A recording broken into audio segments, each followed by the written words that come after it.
Hi.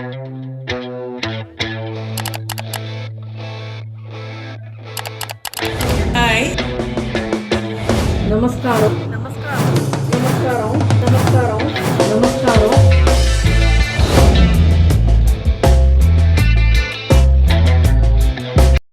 நமஸ்காரம். நம்ம இன்னைக்கு பால் பாயசம் எப்படி பண்றதுன்னு பார்க்கலாம். நான் இந்த பாஸ்மதி ரைஸ் எடுத்துட்டு இருக்கேன். இது ஒரு 2 ஸ்பூன் எடுத்துட்டு இருக்கேன். இதை ஒரு அரை மணி நேரம் ஊற வச்சு நல்லா தண்ணி வடிச்சிட்டு பாருங்க, இந்த மாதிரி நல்லா தண்ணியே இல்லாத நல்லா வடித்து எடுத்துட்டு இருக்கேன். இதுக்கு நான் 1 கப்பு கல்கண்டு எடுத்துட்டு இருக்கேன் ஸ்வீட்னஸுக்கு. அப்புறம் ஏலக்காய் எடுத்துட்டு இருக்கேன். அப்புறம் 1 லிட்டர் பால் கொதிக்க வச்சுருக்கேன். கொதிக்க வச்சுட்டு இருக்கேன். இப்போ நம்ம எப்படி பண்ணுறது அப்படின்னு நம்ம பார்க்கலாம். இப்போ இதில் ஒரு ஸ்பூனு நெய்யை நம்ம விட்டுண்டு இப்போ இந்த பாஸ்மதி ரைஸ் இருக்கு இல்லையா, ஊற வச்சதை இதில் போட்டு கொஞ்சம் நம்ம வறுத்துக்க போகிறோம். அரிசி இதில் நல்லா பொரிஞ்சு வரணும். அப்போ தான் உங்களுக்கு அரிசி நல்லா வேகும் வாசனையாகவும் இருக்கும். இப்போ ஆடி மாதம் வருது. வெள்ளிக்கிழமைக்கு ஒரு பாயசம் பண்ணுவோம் நம்ம அம்பாளுக்கு நைவேத்தியம் பண்ணுறதுக்கு. அதுக்கு ரொம்ப ஈஸியாக இருக்கும் உங்களுக்கு. பாருங்க, இப்போ இந்த அரிசி நல்லா வறுபட்டு பொரிஞ்சு வரட்டும். இப்போ பாருங்க, அரிசி சவுண்டு கேட்கும்னு நினைக்கிறேன். நல்லா பொரிஞ்சிருக்கு. இப்போ இந்த மாதிரி கொஞ்சம் லைட்டு கலர் மாறி நல்ல இந்த மாதிரி சவுண்டு வரணும். அப்போ தான் உங்களுக்கு இந்த பால்லேயே குக் ஆகணும். இந்த ரைஸ் அரிசி பால்லேயே குக் ஆனால் தான் உங்களுக்கு நல்லா வரும் பால் பாயசம். இப்போ நான் இந்த ஸ்டேஜில் நான் என்ன பண்ணுறேன், கொஞ்சம் ஒரு அரை டம்ளர் தண்ணி விட்டுக்கிறேன். ஏன்னா ஃபஸ்ட்டு கொஞ்சம் தண்ணி விட்டுண்டு பண்ணினா தான் உங்களுக்கு அடி பிடிக்காது. அதனால் நான் தண்ணி விட்டு இது நல்லா கொதிச்சதுக்கப்புறம் நம்ம பாலை கொஞ்சம் கொஞ்சமாக ஆட் பண்ணிக்கலாம். இப்போ பாருங்க, இப்போ தண்ணியில் அந்த அரிசி நல்லா கொதிக்க ஆரம்பிச்செடுத்து தண்ணி கொஞ்சம் வத்த ஆரம்பிச்சிருக்கு. நம்ம ஜலம் விட்டோம் இல்லையா, அது கொஞ்சம் வத்தி இந்த அரிசி தெரிய ஆரம்பிச்சிடுது. இப்போ நான் இந்த 1 லிட்டர் பால் எடுத்து வச்சிருந்தேன் இல்லையா, அதை நான் கொஞ்சம் கொஞ்சமாக ஆட் பண்ணிக்க போகிறேன். இதில் ஃபுல்லாக நான் ஒரு காய்ச்சி எடுத்து வச்சுட்டு இருக்கேன். நான் இதை கொஞ்சம் கொஞ்சமாக ஆட் பண்ணிக்க போகிறேன். ஒரே தெரியாக விட போகிறதில்ல. ஏன்னா அது கொஞ்சம் வத்த தான் நம்ம விட்டால் தான் உங்களுக்கு அந்த க்ரீமியாக பால் பாயசம் வரும். அதுதான் ஒரு நல்ல டேஸ்ட்டும் கொடுக்கும். ரொம்ப இதுவாகவும் இருக்கும் பார்க்குறதுக்கு. இந்த பால்லையே இந்த அரிசி நல்லா வேகணும். இப்போ நம்ம விட்ட பால் கொஞ்சம் குறுகி இருக்கு. இப்போ இன்னும் கொஞ்சம் கொஞ்சமாக பால் விட்டுக்கலாம். இன்னும் கொஞ்சம் இதை எடுத்து வச்சுருந்தேன் இல்லையா, 1 லிட்டர் பால், இல்லை இன்னும் கொஞ்சம் அதில் விட்டுக்கலாம்.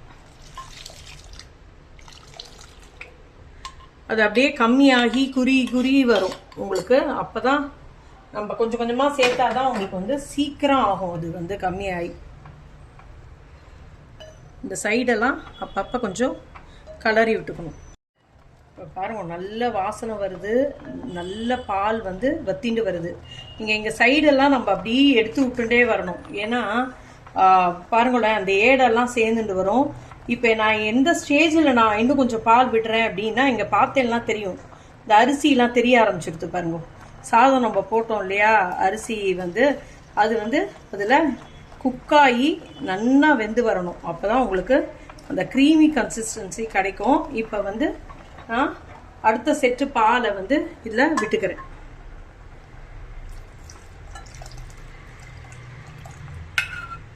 பாருங்க, 1 லிட்டரில் இவ்வளோதான் இருக்குது. இதுவும் நல்லா கொதிச்சு வரட்டும்.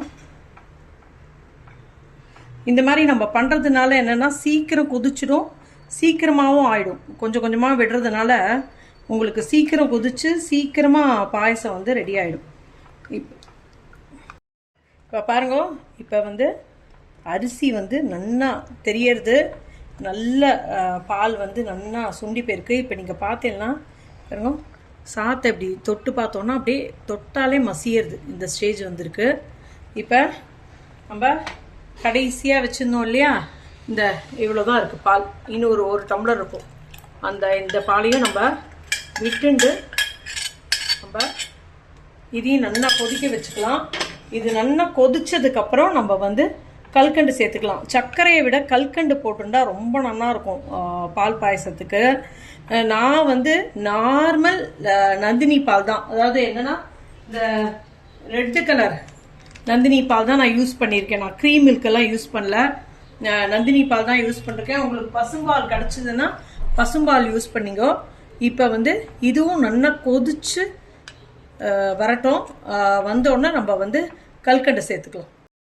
இப்போ பாருங்கோ, இதுவும் நல்லா வத்தி போக ஆரம்பிச்சிருது. நான் கரண்டி ஆட்டி எடுத்து காமிக்கிறேன். பாருங்கோ எப்படி அந்த ரைஸ் வெந்து அரிசி வெந்து எப்படி வந்திருக்கு பாருங்க. இப்போ நல்லா கொதிச்சுடுத்து இந்த பாலும்.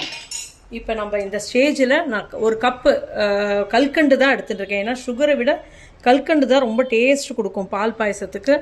அதனால் இந்த கல்கண்டை இப்போ இதில் போட்டுக்கிறேன். ஏன்னா நம்ம முன்னாடியே கல்கண்டை போட்டோன்னா சாதம் வேகாது, இதில் போட்டால் தான் வேகும். இப்படி போட்டால் தான் வேகும். இப்போ திருப்பி நீத்துக்கும் பாயசம், அதுக்கப்புறம் கெட்டியாகிடும். இப்போ பாருங்கோ, கல்கண்டு நல்லா கரைஞ்சு நல்ல க்ரீமியான டேஸ்டியான பாயசம் ரெடி ஆகிடுது. நல்லா கரைஞ்செடுத்து உங்களுக்கு பார்த்தேன்னா தெரியும். வந்து அந்த நம்ம போட்ட அரிசி சாதம் பாயசம் எல்லாம் ஒன்றா ஒத்தாப்பில் வந்துடுது. இப்போ நான் வந்து ஏலக்காய் தான் போட போகிறேன். வேறு எதுவும் முந்திரி பருப்பு பாதாம் பருப்பு எதுவுமே போட போகிறதில்ல. ஏலக்காய் தான் போட போகிறேன். உங்களோட இஷ்டம்தான், முந்திரி பருப்பு பாதாம் பருப்பெல்லாம். இப்போ நான் ஆஃப் பண்ணிடுறேன். நல்ல க்ரீமியான டேஸ்டியான பால் பாயசம் பாருங்கள் எப்படி இருக்குன்னு பாருங்கள். ரெடி ஆகிடுது. நம்ம இப்போ டிஸ்பிளே பண்ணிடலாம். பண்ணிவிட்டு சுவாமி நைவேத்தியம் பண்ணிவிட்டு நம்ம வந்து எல்லோரும் சாப்பிடலாம். பாருங்கள் எவ்வளோ நல்லா வந்திருக்கு பாருங்கள் பாயசம். சீக்கிரமாகவும் ஆயிடும். இது கஷ்டமே இல்லை பால் பாயசம் பண்ணுறது. நம்ம ஆற்றுலேயே நல்ல நம்ம பாலை வச்சுன்னு நம்ம நார்மல் பால் பாஸ்மதி ரைஸ் இல்லைன்னா நீங்கள் வந்து சீரக சம்பா அரிசி கூட நம்ம சேர்த்துக்கலாம் இதுக்கு. ஏன்னா அந்த வாசனை கொடுக்கும், அதனால தான் அந்த ரைஸ் நம்ம போடுறோம். பால் பாயசம் ரெடி.